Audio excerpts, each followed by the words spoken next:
Coach, can you give us an update on Chris Paul, please? I think the update has already been given, and so there's no need to talk about that anymore. We put a statement out, and I've been pretty consistent when it comes to that kind of stuff. I'm not at liberty to talk about those situations. Next up is going to be Dwayne Rankin with the Arizona Republic, and then Craig Fouie. Coach, obviously it's been out that he's under the protocols, and you guys are giving an update on the status. I believe Saturday is what the release is saying. I just was curious, Joe, though, the reaction, though, to that, Coach, of him being under the protocols from the team. And if you guys, just the reaction to that. I mean, it's like anything else. When we've had guys in the past who've had it or been in that situation where you got to go in the protocols, there's a natural concern for the person. And that's basically where it ends. You know, the league is trying to do everything they can to, keep individuals and teams safe. And, there's just a natural concern for an individual. Next up is Craig Fouie with ABC 15, followed by Kellen Olson. Coach, I guess the question then becomes for us in the media, what happens if Chris is not available for a game one of the Western Conference Finals? Have you thought through that yet in terms of Cameron Payne, or where do you go at that point? Yeah, I mean, thankfully we put ourselves in a position where we have time, Craig, but at the same time, as a coach, I have to think through those scenarios, and I've thought a lot about it. And we haven't made a decision just yet because we don't have to, but it is a process for me to not only think about, who starts, but the rotation after that, because it can change a lot based on who you go with as a starter and how your bench rotation changes. Next up is Kellen Olson with Arizona Sports, and then Richard Science.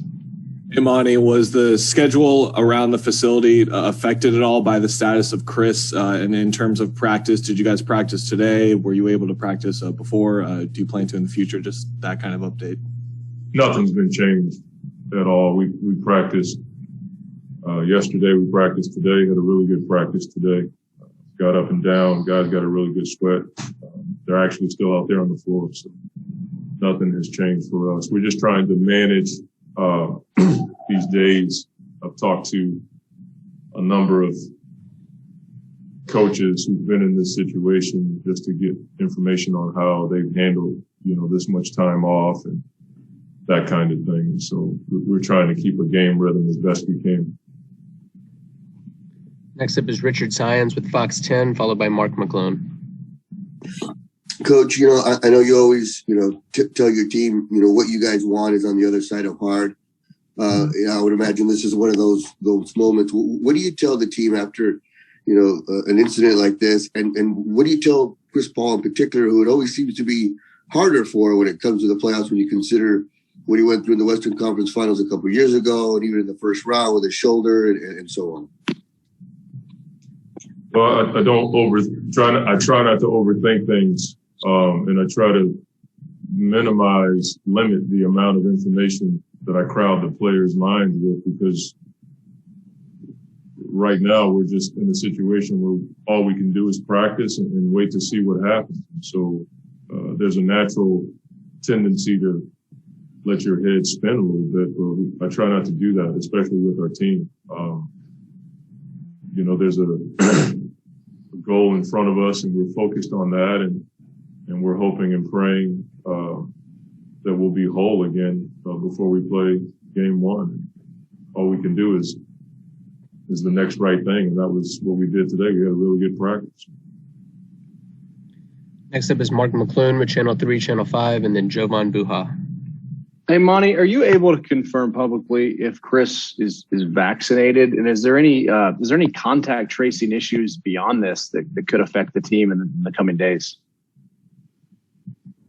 I just said that I'm not going to talk about the particulars of anybody's case. And so I'm not even going to approach that question. Next up is Jovan Buha with The Athletic, followed by Tim Reynolds. Hey, Monty.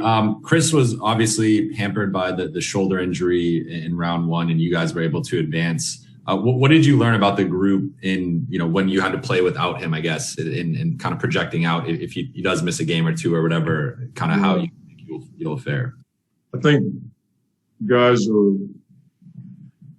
always ready to play, especially in these moments. Now, obviously, Chris Paul is not someone that you fill in for easily, but it's the reason why your player development program is so important. We've had guys this year step up in big moments at that position, from Cam, Payne to Etuan. Book has even played some point for us from time to time. So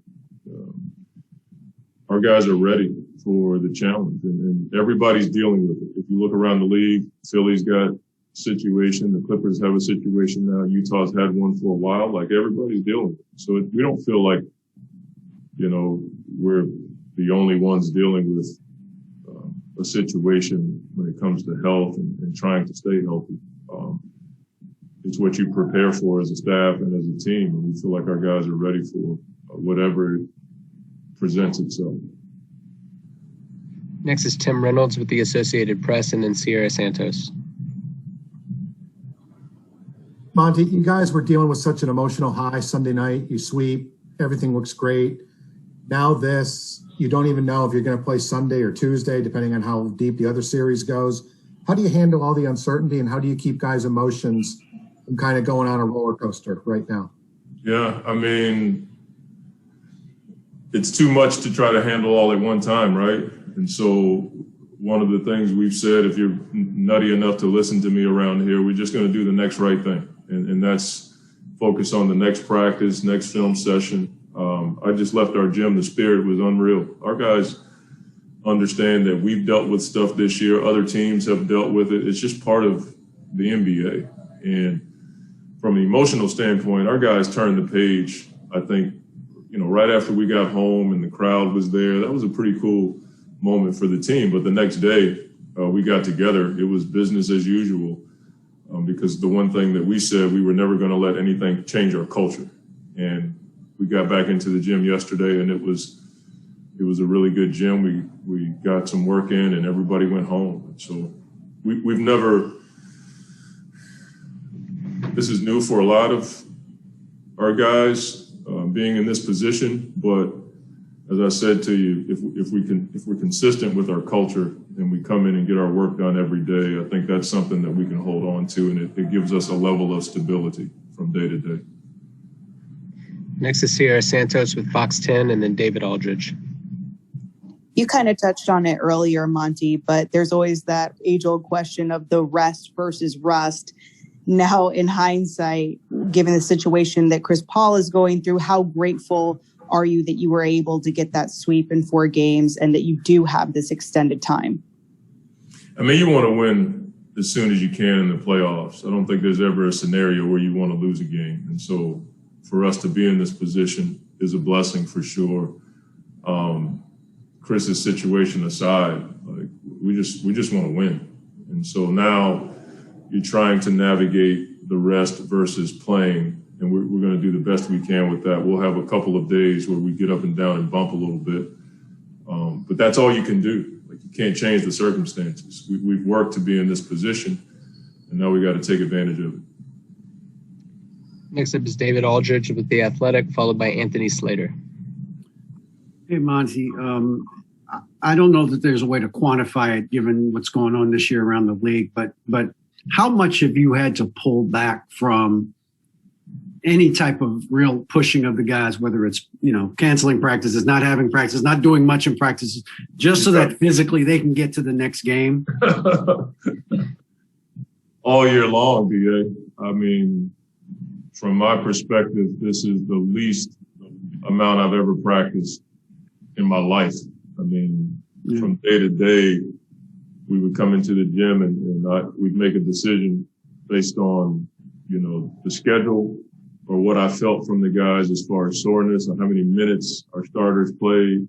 I've never experienced anything like this. Even in the lockout season where we had back-to-back-to-backs, we still practiced more back then because load management wasn't even a part of the equation. Load management was a trucking company in Texas. It had nothing to do with basketball. And so now that we're in this era of, making sure guys are fresh, and then you compound that with, the testing and playing every other day, we had more video sessions and walkthroughs than we had practices this year.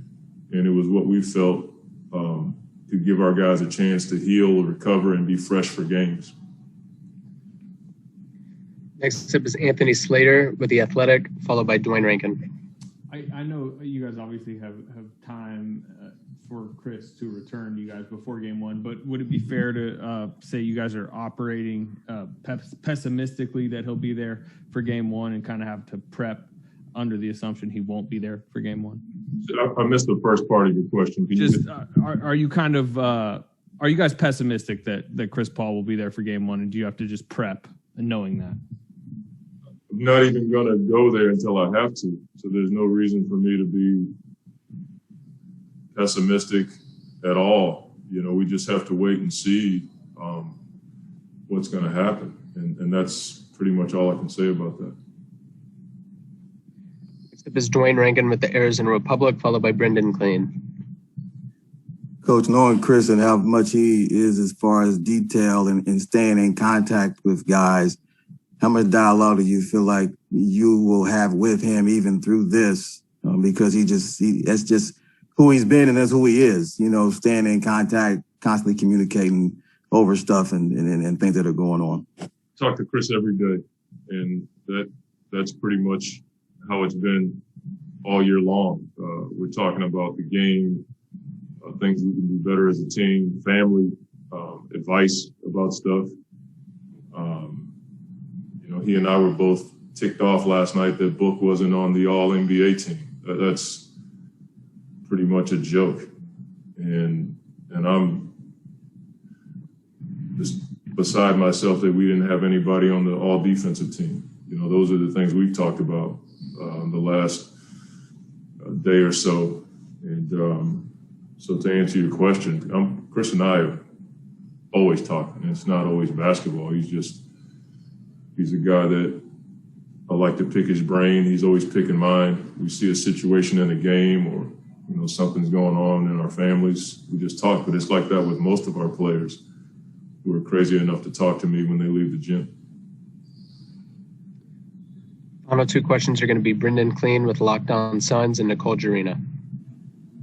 Hey, Monty, just understanding that there's not much else to say about Chris, but just generally speaking, is there anything different that Payne needs to do this week in terms of preparation, just with the potential that he'll have to take on more? Or is it he's been part of your rotation and it's going to be a pretty similar week for him? I think the week will be fine.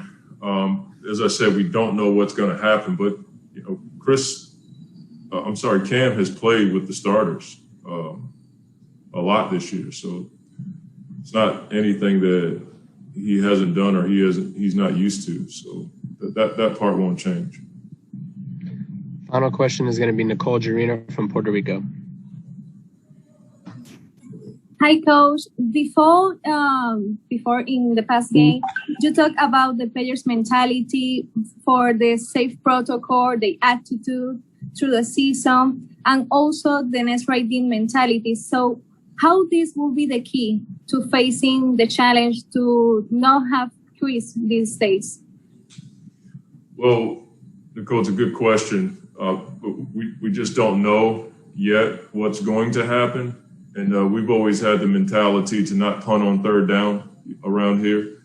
We don't want to jump the gun before we have to or make a decision before we have to. We try to go about our business in a fashion that's